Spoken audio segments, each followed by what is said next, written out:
Good morning students.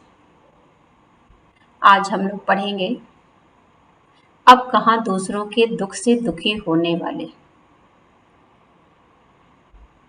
इस पाठ के लेखक हैं निदा फाजली जी। आपका जन्म 1938 में हुआ था और देहावसान 2016 में। तो लेखक के बारे में जान लेते हैं। ये आप शायर भी हैं, आप कवि भी हैं। 12 अक्टूबर 1938 को दिल्ली में आपका जन्म हुआ था और आपका बचपन ग्वालियर में बीता। निजा फाजली उर्दू की 60वीं पीढ़ी के अर्थात 1960 के बाद लिखने वाले महत्वपूर्ण कवि माने जाते हैं। आम बोलचाल की भाषा में और सरलता में किसी के भी दिलो दिमाग में घर कर सके ऐसी कविता करने में इन्हें महारत हासिल है। वही निदा फाजली अपनी गद्य रचनाओं में शेरो शायरी पिरोकर और बहुत कुछ को थोड़े में कह देने के मामले में अपने किस्म के अकेले ही गद्यकार हैं। बहुत कुछ को थोड़े में कह देना अर्थात गागर में सागर भर देना। निदा फाजली के लफ्जों का लफ्ज मीन्स शब्द का पुल नामक कविता की पहली पुस्तक आई। इनकी पहली पुस्तक थी लफ्जों का पुल। शायरी की किताब खोया हुआ सब कुछ के लिए 1999 के साहित्य अकादमी पुरस्कार से आपको सम्मानित किया गया। निजा फाजली की आत्मकथा ऑटोबायोग्राफी का पहला भाग दीवारों के बीच और दूसरा दीवारों के पार शीर्षक से प्रकाशित हो चुका है। फिल्म उद्योग से भी आप संबद्ध रहे हैं और निदा फाजली का निधन या मृत्यु 8 फरवरी 2016 को हुई थी। यहाँ पर जो आप पाठ पढ़ने जा रहे हैं तमाशा मेरे आगे किताब से संकलित कुछ अंश प्रस्तुत है। पाठ के बारे में लेखक ने हमको क्या बताया है। कुदरत ने यह धरती उन तमाम जीवधारियों के लिए अता फरमाई थी। कुदरत अर्थात प्रकृति ने अता फरमाई थी, दान में दी थी, जिन्हें खुद उसी ने जन्म दिया था। लेकिन हुआ यह है कि आदमी नाम के कुदरत के सबसे अजीम करिश्मे ने, आदमी नाम के प्रकृति का सबसे खूबसूरत करिश्मा कौन है? मनुष्य। उसने धीरे धीरे क्या किया कि पूरी धरती को अपनी जागीर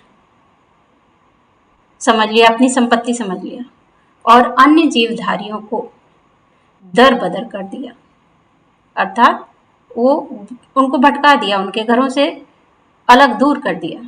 नतीजा ये हुआ कि अन्य जीवधारियों की या तो नस्लें खत्म हो गई, अक्सर प्राय हम लोग सुनते हैं कि ये प्रजाति खत्म हो गई, पक्षियों की प्रजाति खत्म हो गई, जानवरों की प्रजाति खत्म हो गई, या उन्हें अपना ठौर ठिकाना छोड़कर कहीं और जाना पड़ा, क्योंकि मनुष्य अपना विस्तार धीरे धीरे करता जा रहा है। तो पक्षी और जानवर कहाँ जाएं? या फिर आज भी वे एक आशियाने की तलाश में मारे मारे फिर रहे हैं। प्राय हम सुनते हैं कि कोई तेंदुआ आ गया रहवासी इलाके में जहाँ पर लोग रहते हैं, मनुष्य रहते हैं, कभी कोई जानवर आ गया, कभी कोई इस तरह का जीव जंतु आ गया, तो उनके घरों पर तो हम, उनका जहाँ पर घर है वहाँ पर हम अधिकार करते जा रहे हैं, वो बेचारे कहाँ जाएं। इतना भर हुआ रहता तो भी ठीक था, गनीमत थी। लेकिन आदमी नाम के इस जीव की सब कुछ समेट लेने की भूख कभी यहीं पूरी नहीं हुई, लालसा उसकी यहीं खत्म नहीं हुई। अब वह अन्य प्राणियों को ही नहीं, खुद अपनी जात को भी बेदखल करने से जरा भी परहेज नहीं करता। अर्थात मनुष्य ही मनुष्य को उसके अधिकारों से, उसकी जगह से बेदखल करने से, उसको उसके स्थान से हटाने में थोड़ा भी परहेज नहीं करता, थोड़ा भी संकोच नहीं करता है। आज स्थिति ये है, आलम ये है, आज स्थिति ये है कि उसे ना तो किसी के दुख सुख की चिंता है, ना किसी को सहारा या सहयोग देने की उसकी इच्छा ही है, मंशा ही है। यकीन ना आता हो तो इस पाठ को पढ़ जाइए और साथ ही याद कीजिए अपने आसपास के लोगों को। प्राय आप अपने आसपास इस तरह के बहुत सारी घटनाएं होते हुए देखते होंगे कि लोग किस तरह किसी घायल को, किसी परेशान को नज़रअंदाज करते हुए उसी रास्ते से गुजर जाते हैं। बहुत संभव है इसे पढ़ते हुए ऐसे लोग आपको याद आएंगे जो कभी न कभी किसी न किसी के प्रति वैसा ही बर्ताव करते रहे। तो ये थी इस पाठ की समरी। इस पाठ में ये भी बताया है कवि लेखक के संवेदनशील मन में लेखक ने कुछ ऐसे उदाहरण दिए हैं जिसमें उसने एक कुत्ते का उदाहरण दिया है, एक चींटे का उदाहरण दिया है, चींटियों का उदाहरण दिया है कि पहले मनुष्य कितना संवेदनशील होता था, कि थोड़े से इन जीव जंतुओं से के दुख से भी दुखी हो जाता था। और आज स्थिति ये है कि मनुष्य को बेदखल कर रहा है उसकी जगह से, उसके मन में भावनाओं की धीरे धीरे कमी आती जा रही है, उसके मन में दूसरों के लिए भावनाएं समाप्त होती जा रही हैं।